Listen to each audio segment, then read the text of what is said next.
ሜክሲኮ በከባዱ እየተናጠች ነው። ከሜክሲኮ ሲቲ እስከ ፖርቶ ቫላርታ፣ ከጃሌስኮ እስከ ጓዳላጃራ ሀገሪቷ በሚንቀለቀል እሳት እየነደደች ነው። የሀገሪቷ መሰረተ ልማቶች፣ አውቶቡሶች፣ ተሽከርካሪዎች እንደ ደመራ ችቦ እየተቃጠሉ ነው። አላርፍ ያለች ጣት እንደሚባለው የሜክሲኮ መንግስት የጃሌስኮ ጄኔሬሽን ካርቴል መሪ የሆነውን ኦስጌራ ሰርቫንቴስን ወይም ኤል ሜንቾን መግደሉን ተከትሎ ነው ይህ ሁሉ እየተከሰተ ያለው። በተለይ ደግሞ ከዚህ የግድያ ኦፕሬሽን ጀርባ የአሜሪካ መንግስት መኖሩ በሜክሲኮ የሚኖሩ አሜሪካውያን ላይ ዳፋውን የበዛ አድርጎታል። ግድያውን ተከትሎ በቁጣ ከየቤታቸው የወጡ የኤል ሜንቾ ታጣቂዎች ሜክሲኮን እንደገና ዳቦ ከላይም ከታችም እያነደዷት ነው።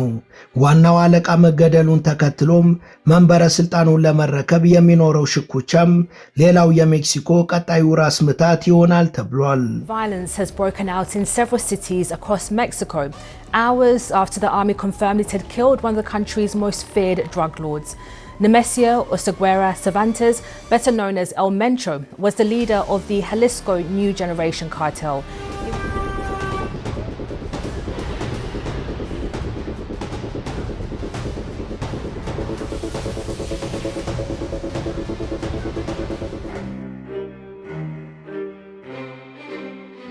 ሰላም ጤና ይስጥልን።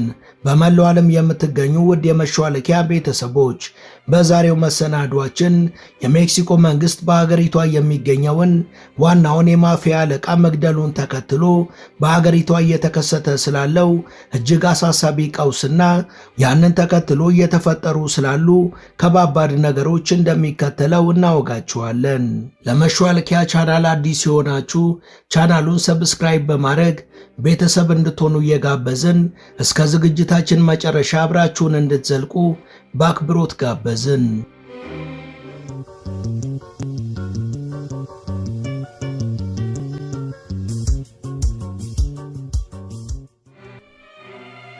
በሜክሲኮ የካርቴል ንጉስ የሆነው ጉምቱ ማፊያ ተገሏል። በሜክሲኮ መንግስት ዘንድ በጣም የሚፈለገው የዕፅ አዘዋዋሪዎች አለቃና የጃሌስኮ ኒው ጄኔሬሽን ተብሎ የሚጠራው ካርቴል ቡድን ኃላፊ ኔሜሲዮ ኦስጌራ ሰርቫንቴስ ወይም በቅጽል ስሙ ኤል ሜንቾ በሜክሲኮ በተከናወነ ወታደራዊ ዘመቻ መገደሉ ተሰምቷል። ዋይት ሃውስ እንዳስታወቀው አሜሪካ ለዘመቻው የስለላ ድጋፍ ሰጥታለች። የኤል ሜንቾ ግድያን ተከትሎም ሜክሲኮ በአመጽ ማዕበል መናወጥ ጀምራለች። የሰውየው ግድያ በተለያዩ የሜክሲኮ ከተሞች ውስጥ መጠነ ሰፊ አለመረጋጋትን አስከትሏል። የቡድን መሪያቸው እንዳይገደልባቸው የተፋፋመ ጦርነት ገጥመው የነበሩት አጋሮቹ ከጸጥታ ኃይሎቹ ጋር ሲጋጩ አውቶቡሶችንና የንግድ ድርጅቶችን በእሳት ሲያጋዩ ውለዋል።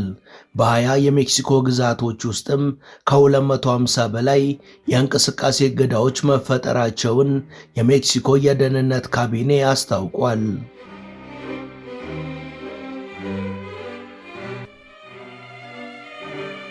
በዚህ ቀውጢ ግርግር መሃል የተሰማው ሌላኛው አሜሪካንን ያሰጋው ደግሞ ቱሪስቶች መንገድ አጥተው ባሉበት ቦታ ተገድበው በጭንቅ ውስጥ የመሆናቸው ዜና ነበር። የግድያ ኦፕሬሽኑን ተከትሎ ማንነታቸው ከየትኛውም አገር ዜጎች በልጦ የሜክሲኮን ምድር የረገጡ አሜሪካኖች ጭንቅ ውስጥ ሳይገቡ አልቀረም። ለዚህ የአሜሪካ የውጭ ጉዳይ ሚኒስቴርም በሜክሲኮ ግዛቶች የሚገኙ የአሜሪካ ዜጎች መጠለያ ፈልገው በመኖሪያ ቤቶች ወይም በሆቴሎች እንዲቆዩ አሳስቧል። በርካታ የአሜሪካ አየር መንገዶች ወደ ፖርቶ ቫላርታ የሚደረጉ በረራዎችን ካቆሙ በኋላ ሌሎች ቱሪስቶች በዚያው ተገድበው ቆይተዋል። አሁን ምን ይፈጠር ይሆን በሚል ስጋት ውስጥም እየማቀቁ ይገኛሉ። በሜክሲኮ በጣም የሚፈለገው የዕፅ አዘዋዋሪዎች ቡድን መሪ ኔሜሲዮ ኤል ሜንቾ ኦስጌራ ሴርቫንቴስ ትላንት በምዕራብ ሜክሲኮ በጃሊስኮ ግዛት በሜክሲኮ የሚሊተሪ ኦፕሬሽን ከተገደለ በኋላ ሀገር ቀውጢ ሆና የታላላቅ የዜና ወኪሎች የዓይን ማረፊያነቷም ቀጥሏል። ለመሆኑ ኤል ሜንቾ ማን ነው ብለን ከጠየቅን ከምናገኘው መልስ የመጀመሪያው የሚሆነው እናትና አባቱ ያወጡለት ትክክለኛው ስሙ ኔሜሲዮ ኦስጌራ ሰርቫንቴስ እንደሆነ ነው። ኤል ሜንቾ የሚለው መጠሪያው በዕፅ ዝውውር ውስጥ ከነገሰ በኋላ የተሰጠው ቅጽል ስም ነው።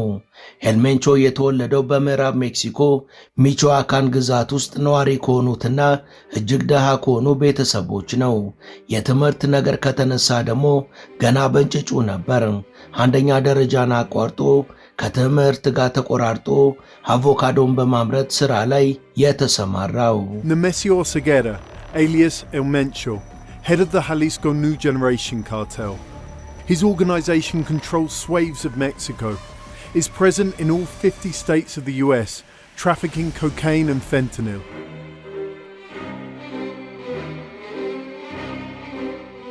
አቮካዶ መነገድ ዕጣ ክፍሉ እንዳልሆነ ደመነፍሱ የነገረው ኤልሜንቾ በሕፃንነት ዕድሜው ማለትም በ14 ዓመቱ ወደ አሜሪካ ካሊፎርኒያ በሕገወጥ መንገድ በመግባት አደንዛዥ ዕፅን ማዘዋወር ጀመረ። በዚህ ወንጀሉ የተነሳም በአሜሪካ ፖሊስ ታስሮ ከተፈታ በኋላ ወደ ሜክሲኮ ተባሯል። የሚገርመው እውነታ ኤልሜንቾ ወደ ሜክሲኮ ከተመለሰ በኋላ ለተወሰነ ጊዜ የሜክሲኮ ፖሊስ አባል ሆኖ ተቀጥሮ ሰርቷል። ይህ የፖሊስነት የሥራ ልምዱ የፖሊስን አሰራር ታክቲክ እንዲያውቅና የሌባና ፖሊስ ጨዋታውን እንዲራቀቅበት ረድቶታል የሚሉም አልጠፉ። አሜሪካ ሰውየውን በአደገኝነት ስለምቆጥረው የ15 ሚሊዮን ዶላር ሽልማት መድባ የአፋልጉኝ ማስታወቂያ አውጥታበታለች።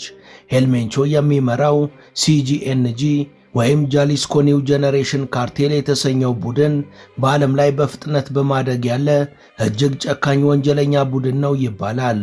በተለይ ሰውየውን ያጠኑት መርማሪዎች የአሜሪካ ጠላት ሲሉ ፈርጀውታል። ምክንያታቸው ደግሞ አሜሪካን እያጥለቀለቀ ላለውና በየዓመቱ የብዙ ሺህ አሜሪካውያንን ሕይወት የሚቀጥፈውን ፌንታኒል የተሰኘውን አደገኛ ዕፅ ዋና አቅራቢ ራሱ ኤልሜንቾ በመሆኑ ነው። የተለየ የጭካኔ ተፈጥሮ እንዳለውም በብዙ ዘግናኝ ድርጊቶቹ ታይቷል። ከዚህ ቀደም ከነበሩት እንደነ ኤል ቻፖ ካሉ አዘዋዋሪዎች በተለየ የኤልሜንቾ ቡድን ሰዎችን በጅምላ በመረሸን አካላቸውን በመቆራረጥና ቪዲዮ በመቅረጽ ሕዝቡ ላይ ሽብር በመንዛት ይታወቃል።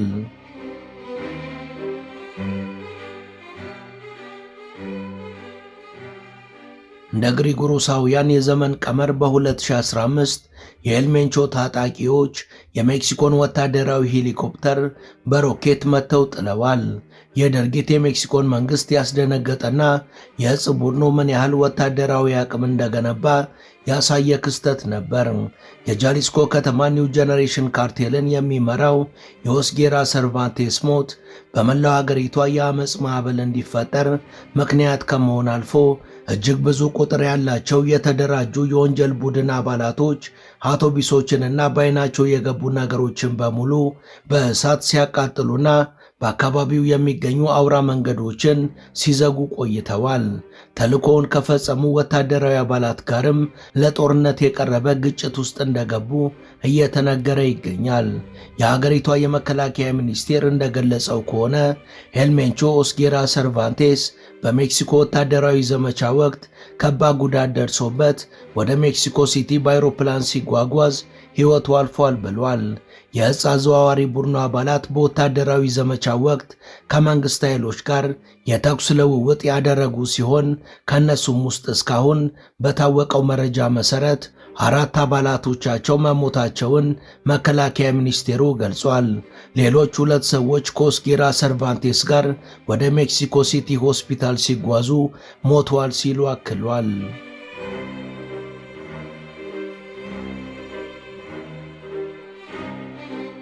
ወታደራዊ ዘመቻው በጃሊስኮ ግዛት ውስጥ ኃይለኛ የቁጣና የትርምስ ምላሽን ፈጥሯል። ይህም ቁጣና ድንጋጤ በፍጥነት ወደ ሌሎች የአገሪቷ ግዛቶች ሊዛመት ችሏል።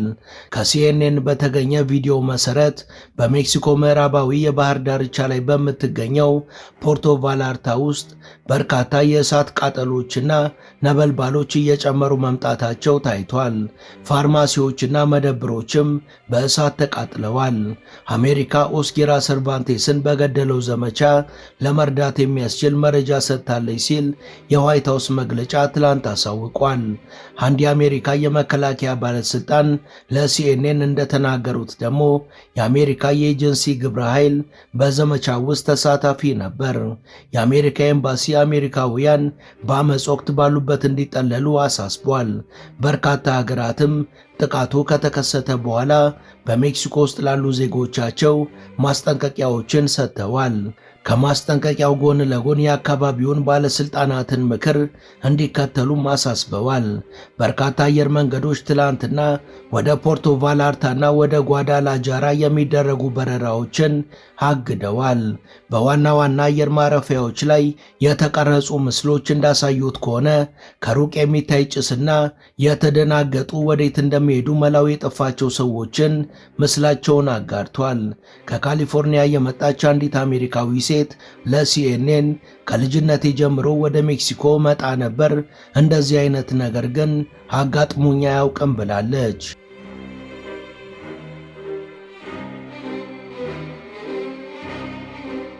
የሜክሲኮ የእግር ኳስ ማህበር ትላንት ሊካሄዱ የታቀዱ 4 ጨዋታዎችን በውከቱ ምክንያት ለሌላ ጊዜ አስተላልፏል።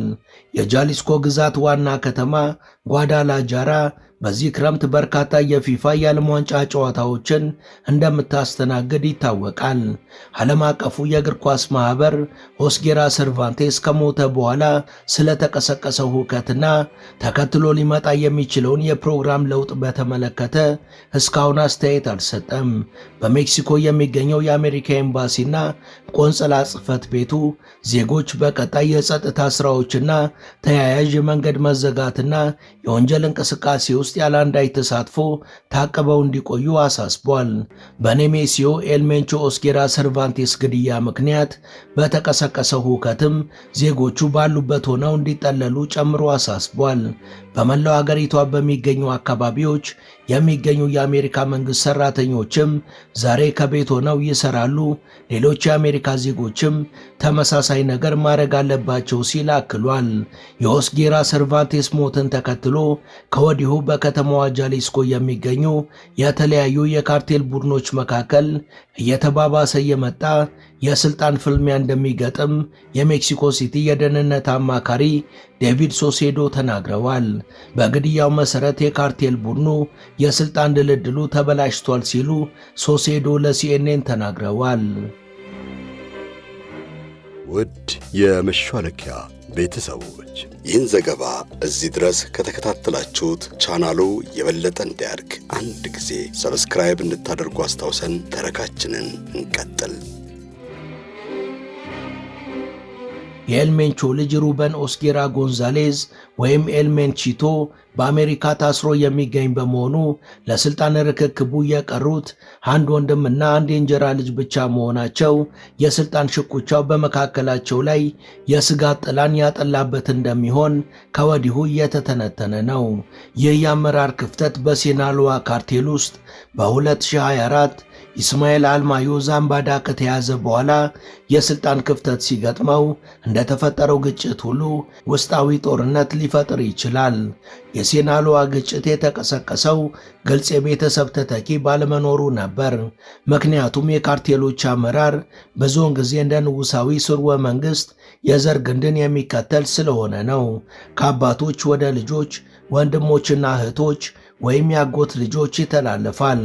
ሶሴዶ እንደገለጹት ከሆነ ኃይለኛ የውርስ ትግል ቢጠበቅም ሌሎች የካርቴል አዛዦችም የስልጣን ሽግግሩን ወደ ራሳቸው ማድረግ እንደሚፈልጉ ገልጸዋል። የጃሊስኮ ኒው ጄኔሬሽን ካርቴል መስራችና መሪ የሆነው የኦስጌራ ሰርቫንቴስ ሞት በሜክሲኮ አዲስ የአመፅ ማዕበል ሊያስነሳ እንደሚችል የደህንነት ባለሙያው ዴቪድ ሶሴዶ አስጠንቅቀዋል። ሶሴዶ ለሲኤንኤን ጋዜጠኛ ሮይ ሮድሪጌዝ እንደተናገሩት ኤልሜንቾ ወደ ሆስፒታል እየተወሰደ ያለ ከመሞቱ በፊት ለሞት የዳረገው በመንግስት ተግባር ምክንያት ነው ብለው የሚያስቡ አባላቱ በበቀል ምክንያት የሚፈጥሩት አመፅም ሊሆን ይችላል ብለዋል።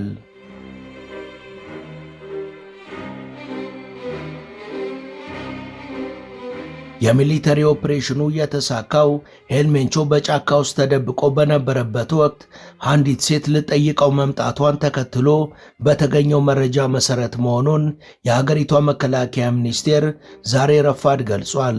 የካርቴሉ አባላት የመሪውን መገደል ተከትሎ በሜክሲኮ 20 በሚሆኑ ግዛቶች ውስጥ ከፍተኛ ጥቃትን ሰንዝረዋል።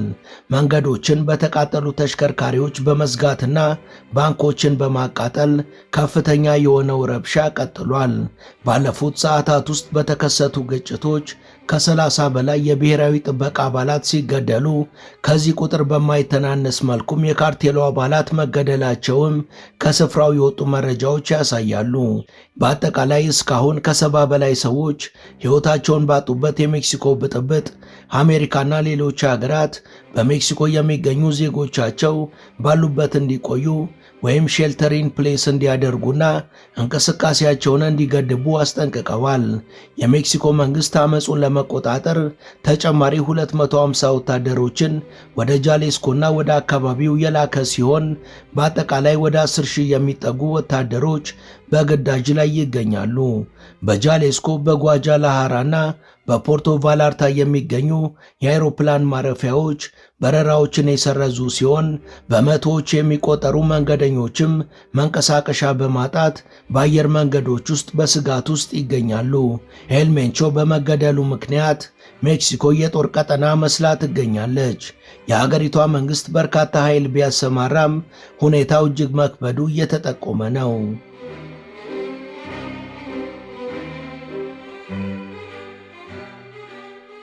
የመከላከያ ሚኒስቴር ጥቃቱን በስለላ አሰባሰብ ላይ የተመሰረተ ስጋት እንደሆነ ቢገልጽም ሳውሴዶ ግን በሜክሲኮ ግዛት ላይ የሚደረግ አጠቃላይ ጦርነት ሊሆን የሚችልበት ሁኔታ እንዳለ አስጠንቅቀዋል። አሁን ላይ ያለው ጥቃት የኢኮኖሚ እንቅስቃሴን ለማዳከምና በመንግስት ላይ ብሔራዊና ዓለም አቀፍ የምስል ኪሳራን ለመፍጠር የታሰበ መሆኑንም ይሞግታሉ።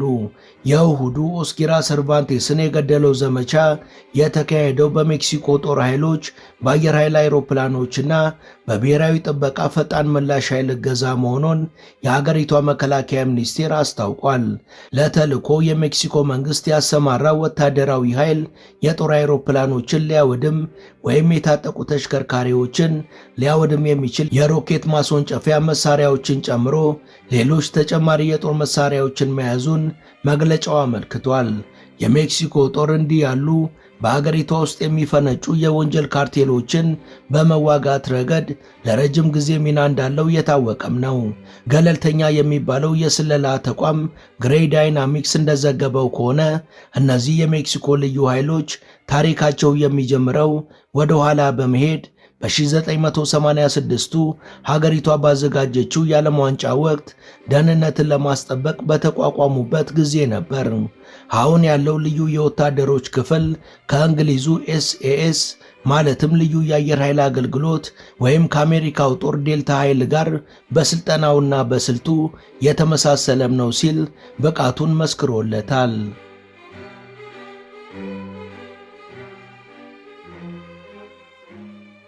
ይህ የሜክሲኮ ብሔራዊ ጥበቃ ኃይል ክንፍ የሲቪል ቁጥጥር እንዲኖረው ታስቦ የተዘጋጀ ቢሆንም 115,000 ወታደሮችን የያዘ ኃይል ሆኖ በ2024 ወደ ወታደራዊ ኃይልነት ተቀይሯል።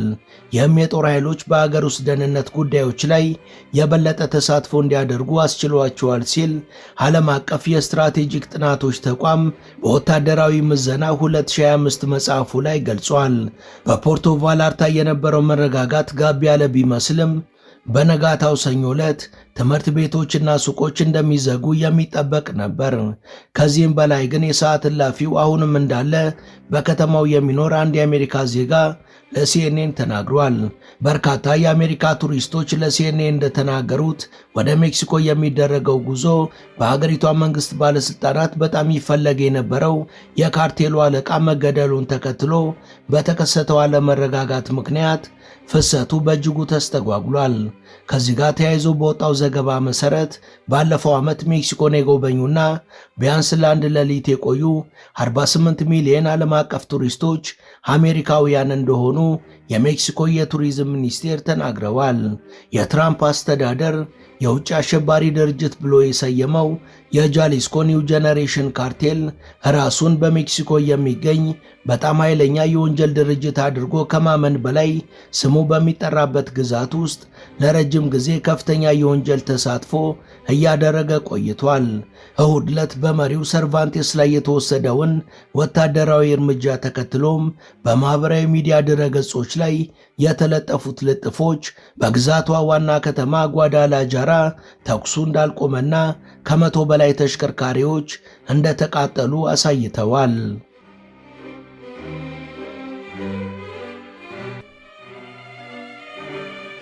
ወደ ቻናላችን ቤተሰቦች ለዛሬ ያሰናዳንላችሁ ይህን ይመስል ነበር። እስከ ዝግጅታችን ፍጻሜ አብራችሁ ስለነበራችሁ ከልብ እናመሰግናለን። በቀጣይ ቢሰሩ የምትሏቸውን ርዕሰ ጉዳዮች ብትጠቁሙን ደስ ብሎን እንቀበላለን። ቻናላችንን ሰብስክራይብ ማድረግ፣ የደውል ምልክቱን መጫንና ላይክ ማድረግ አትዘንጉ እያልን ለዛሬ በዚሁ ተሰናበትን። መልካም ጊዜ።